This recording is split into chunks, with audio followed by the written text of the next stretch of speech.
ഈ കേസിനോടൊപ്പം എല്ലാ ദിവസവും സഞ്ചരിച്ച ഉമേഷിനെ ആദ്യം മുതൽ 2017 ഫെബ്രുവരി 17 മുതൽ കൂടെ ഉണ്ടായിരുന്ന കെ ഉമേഷ്. Good morning. ഉമേഷേ, കഴിഞ്ഞ 8 വർഷമായി ഈ കേസിന്റെ പുറകിൽ നിങ്ങൾ എല്ലാവരും ഉണ്ടായിരുന്നു. ഓർമ്മയുണ്ടോ ആ ദിവസം 2017 ഫെബ്രുവരി 17 അന്ന് സംഭവിച്ചത് മുതൽ ഈ നിമിഷം വരെയുള്ള കാര്യങ്ങളിൽ എത്തി നിൽക്കുമ്പോൾ ആ ട്രയൽ കടന്നുപോയത് എങ്ങനെയാണ് ഉമേഷ്?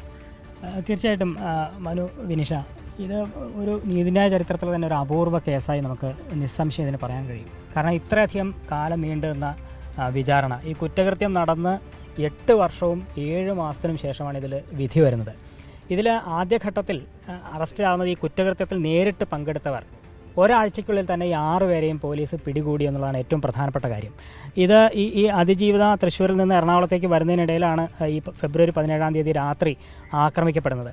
ആ വാഹനത്തിൻ്റെ ഡ്രൈവർ തന്നെയാണ് ഇതിലെ ഒരു പ്രതി, മാർട്ടിൻ ആന്റണി ഇതിലെ 2ാം പ്രതിയാണ്. അത് അന്ന് രാത്രി തന്നെ ഈ അതിജീവിത നേരെ ചെല്ലുന്നത് ഈ സംവിധായകൻ്റെ വീട്ടിലേക്കാണ്. അവിടെ വെച്ച് തന്നെ അവർക്ക് സംശയം തോന്നുകയാണ്. സംവിധാനം അടക്കമുള്ളവർ ആ ഡ്രൈവറോട് ഇപ്പോൾ പോകരുത്, ഈ കുറച്ച് സംശയങ്ങളുണ്ടെന്ന് ആ ഘട്ടത്തിൽ തന്നെ അവർക്ക് തോന്നുകയാണ്. അങ്ങനെ മാർട്ടിനെ അന്ന് രാത്രി ചോദ്യം ചെയ്തപ്പോൾ തന്നെ ഇതിലെ ഈ കുറ്റകൃത്യത്തിൽ നേരിട്ട് പങ്കെടുത്തവർ ആരൊക്കെയാണെന്നുള്ള സൂചന പോലീസിന് അന്ന് തന്നെ ലഭിക്കുകയാണ്. തൊട്ടടുത്ത ദിവസം, അതായത് ഫെബ്രുവരി 17 രാത്രി വൈകിയാണ് ഈ മാർട്ടിനെ ഈ ചോദ്യം ചെയ്തത്. 18 മാർട്ടിൻ്റെ അറസ്റ്റ് രേഖപ്പെടുത്തി. തൊട്ടടുത്ത ദിവസം തന്നെ, അതായത് ഫെബ്രുവരി 19 ഇതിലെ 2 പേർ കൂടി പിടിയിലാവുകയാണ്. ഈ പ്രദീപ് എന്ന് പറയുന്ന ഒരു പ്രതി പിടിയിലാകുന്നു, ഒപ്പം മണികണ്ഠൻ, ഇവരൊക്കെ തൊട്ടടുത്ത ദിവസങ്ങളിൽ പിടിയിലാവുകയാണ്. അങ്ങനെ ഈ കേസിലെ 3 പേർ ആദ്യഘട്ടത്തിൽ ആദ്യത്തെ 3 ദിവസം കൊണ്ട് പിടിയിലായി. പിന്നെ ഇതിലെ പ്രധാനപ്പെട്ട ഇതിന് പങ്കുവച്ച അല്ലെങ്കിൽ ഇതിന് നേതൃത്വം കൊടുത്തയാൾ പൾസർ സുനി എന്ന് പറയുന്നയാളാണ് എന്നുള്ള കാര്യം പോലീസിന് അറിയാം. പക്ഷേ പൾസർ സുനി ഒളിവിൽ പോയിരിക്കുകയാണ്. ഈ പൾസർ സുനി എവിടെയെന്ന് സംബന്ധിച്ച് പോലീസ് വളരെ വിശദമായ അന്വേഷണം നടത്തി. കോയമ്പത്തൂർ ഭാഗത്തൊക്കെയാണ് ഇയാൾ ഉള്ളത് എന്നൊക്കെ പോലീസിന് വിവരം ഉണ്ടായിരുന്നു. പക്ഷേ ആ ഘട്ടത്തിൽ അയാളെ പിടികൂടാനൊന്നും കഴിഞ്ഞില്ല. പക്ഷേ വളരെ നാടകീയമായി ഈ പൾസർ സുനിയും ഒപ്പം വിജീഷ്, ഈ കുറ്റകൃത്യത്തിൽ പങ്കെടുത്ത മറ്റൊരാളാണ് വിജീഷ്, ഈ 2 പേരും ഫെബ്രുവരി 23 ഈ എറണാകുളത്തൊരു കോടതിയിൽ സ്വമേധയാ കീഴടങ്ങാനുള്ളൊരു നീക്കം നടത്തിയുണ്ടായി. പക്ഷേ പോലീസ് അത് പൊളിച്ചു. ആ കോടതിയിൽ വെച്ച് 2 പേരെയും കീഴ്പ്പെടുത്തി കോടതി മുറിയിൽ വെച്ച് അറസ്റ്റ് ചെയ്യുന്നത്. അതെ, അതൊക്കെ അന്ന് കേരളം മറക്കാത്ത ചില കാഴ്ചകളാണ്. ഇതിലെ പ്രധാനപ്പെട്ട പ്രതിയെ പോലീസ് കീഴടക്കുന്നത് കോടതിയിൽ വെച്ച് തന്നെയാണ്, കോടതി പരിസരത്ത് വെച്ചാണ്. അവിടെ വെച്ച് ഈ 2 പേരെയും പിടികൂടുന്നു, നിയമത്തിന് മുന്നിൽ കോടതിക്ക് മുന്നിൽ ഹാജരാക്കി റിമാൻഡ് ചെയ്യുകയാണ്.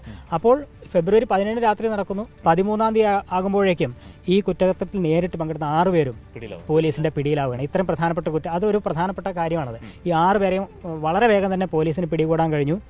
പക്ഷേ ആ ഘട്ടത്തിൽ ഒരു പ്രധാനപ്പെട്ട കാര്യം, ഇവർക്ക് പ്രത്യേകിച്ച് ഈ നടിയോട് വലിയ വൈരാഗ്യം ഉണ്ടാകേണ്ട കാര്യമില്ല. അപ്പോൾ ആരോ ഇത് ചെയ്യിപ്പിച്ചതാണെന്നുള്ള കൃത്യമായ ധാരണ പോലീസിനുണ്ട്. പക്ഷെ അത് ആരാണെന്ന് അറിയില്ല. പക്ഷെ ആ ഘട്ടത്തിലൊക്കെ പലരുടെയും പേര് ഇപ്പോൾ അന്ന് നമ്മൾ പറയില്ല, ഇങ്ങനെ ഗോസിപ്പ് എന്നൊക്കെ പറയില്ലേ, ആ തരത്തിൽ ഒരു പക്ഷേ ദിലീപിൻ്റെ പേരൊക്കെ പലരും പറഞ്ഞിട്ടുണ്ടായിരിക്കും. പക്ഷേ അന്ന് ദിലീപ് ചിത്രത്തിലേ ഇല്ല എന്നുള്ളതാണ് വസ്തുത ആ സമയത്ത്. പക്ഷേ പോലീസ് അത് വിട്ടില്ല, കൃത്യമായ അന്വേഷണം. കാരണം പോലീസിന് കൃത്യമായ ധാരണയുണ്ട് ഇതൊരാൾ ചെയ്യിപ്പിച്ചതാണ്, അല്ലെങ്കിൽ ആരൊക്കെയോ ഇതിൻ്റെ പിന്നിൽ പ്രവർത്തിക്കുന്നു എന്നുള്ള കൃത്യമായ ധാരണ പോലീസിനുണ്ട്. ആ ഘട്ടത്തിൽ പൾസർ സുനിയോ ആരും തന്നെ ദിലീപിൻ്റെ പേരോ ഒന്നും തന്നെ അപ്പോൾ പറയുന്നില്ല എന്നുള്ളതാണ്. പക്ഷേ പോലീസ് വിട്ടില്ല. അവിടെയാണ് ഒരു ഗൂഢാലോചനയുടെ ഗൂഢാലോചന കൃത്യമായി നടന്നിട്ടുണ്ടെന്നുള്ളത് ഉറപ്പാണ്. പക്ഷേ പോലീസ് അത് കൃത്യമായി അന്വേഷിക്കാൻ തീരുമാനിച്ചു. ആദ്യഘട്ടത്തിൽ ഈ 6 പേരെയും പ്രതി ചേർത്തുകൊണ്ട് ഏപ്രിൽ 18 കുറ്റപത്രം സമർപ്പിക്കുകയാണ്. ഈ ഫെബ്രുവരി 17 നടന്ന് അതിവേഗ അന്വേഷണം കുറ്റപത്രവും സമർപ്പിച്ചു. അപ്പോൾ ഏപ്രിൽ 18 കുറ്റപത്രം, ഈ കൃത്യത്തിൽ നേരിട്ട് പങ്കെടുത്തവരെല്ലാവരും പ്രതിയായി കുറ്റപത്രം സമർപ്പിച്ചു. അപ്പോൾ ഇത് കഴിഞ്ഞു എന്ന് പലരും കരുതി. പക്ഷേ പോലീസിന് അറിയാമല്ലോ, ഇത് അതിൽ കൃത്യമായ ഒരു വാചകം തന്നെ അവർ ചേർത്തിട്ടുണ്ട്, ഇതിൽ കൃത്യമായ തുടരന്വേഷണം ഉണ്ടാകും എന്ന് പോലീസ് പറഞ്ഞിട്ടുണ്ട്.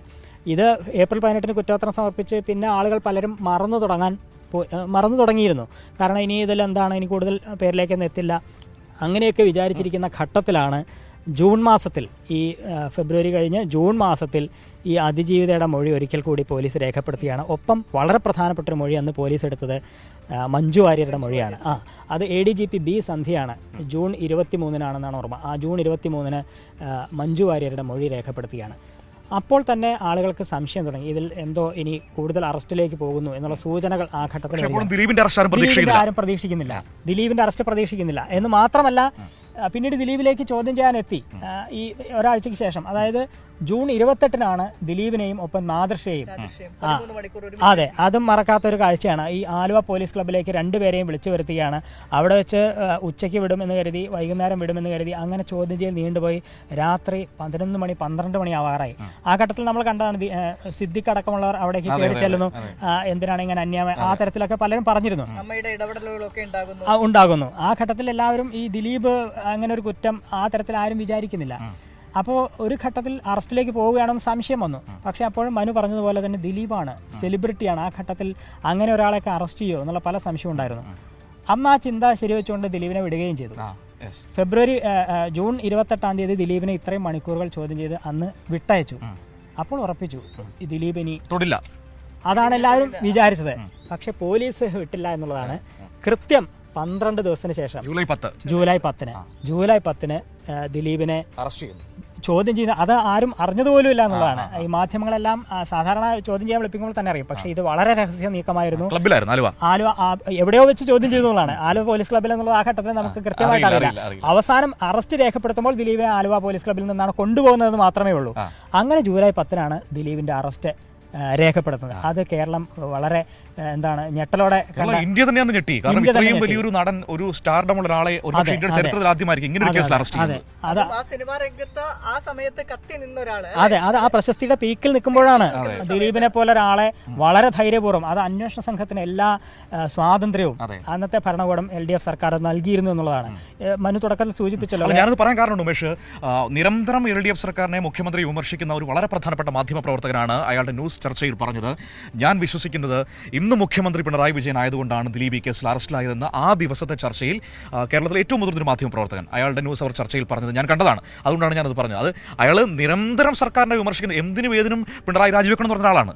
അങ്ങനെ പറഞ്ഞൊരാളാണ്, അങ്ങനെ ആൾക്കാർ പറഞ്ഞത് അത് പിണറായി ആയതുകൊണ്ടാണ് ദിലീപ് അറസ്റ്റിലായതെന്ന്. അതെ, അതാണ് വളരെ ഞെട്ടലോടെയാണ് എല്ലാവരും ഇത് കണ്ടത്. ഇങ്ങനെയൊക്കെ സംഭവിക്കുമോ എന്നുള്ളത് പലർക്കും സംശയം ഉണ്ടായിരുന്നു. പക്ഷേ അതെല്ലാവരും ആ ഘട്ടത്തിൽ അത് കണ്ടു. അത് ഒരു വസ്തുത എല്ലാവരുടെയും മുമ്പിലേക്ക് വന്നു എന്നുള്ളതാണ്. അങ്ങനെ ദിലീപിനെ അറസ്റ്റ് ചെയ്തു. ദിലീപ് ഈ കോടതിയിലേക്കൊക്കെ കൊണ്ടുവരുമ്പോൾ എല്ലാവരും ആദ്യഘട്ടത്തിലൊക്കെ ദിലീപിന് വലിയൊരു ഭയപ്പാടുണ്ടായില്ല എന്ന് വേണം മനസ്സിലാക്കാൻ. കാരണം പുറത്തേക്ക് വരും. അപ്പം നമ്മളെല്ലാ ഘട്ടത്തിൽ കോടതിയിലുണ്ടല്ലോ, ദിലീപ് ഇങ്ങനെ സന്തോഷവാനായും ഒരു തമാശ രൂപത്തിലൊക്കെയാണ് കോടതിയിൽ വന്നുപോയത്. ഇത് രണ്ടോ മൂന്നോ ദിവസം കൊണ്ട് പുറത്തേക്ക് വരും എന്നൊക്കെയായിരുന്നു കരുതിയിരുന്നത്. അങ്കമാലി മജിസ്ട്രേറ്റ് കോടതിയിലാണ്. ആ തരത്തിൽ തന്നെയായിരുന്നു. വലിയ പോലീസ് സംഘമായിട്ട് വരുന്ന ഒരു സിനിമ കാണുന്നത് പോലെ ആളുകളും കുറേ ഉണ്ടായിരുന്നു. പക്ഷേ അങ്കമാലി കോടതിയിൽ വന്നു.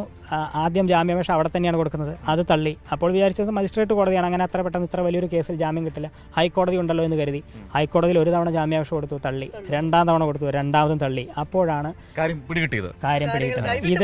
ഇത് കൈവിട്ടു പോകുന്നു, ഇത് ഗൗരവമാണ് എന്ന് മനസ്സിലായത്. അങ്ങനെ 1ഉം 2ഉം 10ഉം 20ഉം അല്ല, 85 ദിവസം അയാൾ ജയിലിൽ കിടന്നു. അങ്ങനെ ഒക്ടോബർ 3-നാണ് ദിലീപിന് ഉപാധികളോടെ ജാമ്യം കിട്ടുന്നത്. കർശനമായ ഉപാധികളോടെ ദിലീപിന് ജാമ്യം കിട്ടുന്നത്. അത് ഒരു വലിയ സംഭവം ആയിട്ട് തന്നെ അന്ന് പറയാം. കാരണം ആരും പ്രതീക്ഷിക്കാത്തൊരു കാര്യമാണ്. ദിലീപിനെ ചോദ്യം ചെയ്യുമെന്നോ അറസ്റ്റ് ചെയ്യുമെന്നോ ആരും വിചാരിച്ചിട്ടില്ല.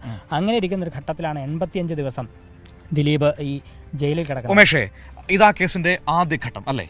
ഇതിനുശേഷമാണ് രണ്ടാം ഘട്ടം തുടങ്ങുന്നത്.